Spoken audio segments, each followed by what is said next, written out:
Ito nga, taglamig na naman. That means magiging dry na naman ang lips natin. That means ito na, lip balm moment.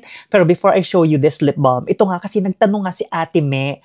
Ang sabi ni Ate Me, can you suggest a great lip balm please? Tried a lot pero lahat feels more dry. Thank you. Naku, Ate Me, thank you naman sa question mo na yan. Pero ito nga, pwede mo itong gamitin lalaki man o babae o binabae tulad ko. It's the MAC Lip Glass in Clear. Ang maganda dito, meron siyang jojoba oil and you don't need to use a lot.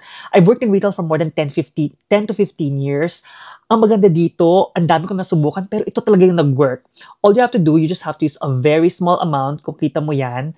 Tapos nun, I usually would like apply it with my finger kung kita mo. Tapos, I would usually start first right in the bottom part of my lip. Tingnan mo how it really makes our lips look healthy. Lalo na pag sobrang dry yung lips ko pag winter, I will apply a very small amount of this sa gabi. Pagkatapos noon, pagising ko sa umaga, grabe, sobrang komportable na ng lips ko. So let's rub it in.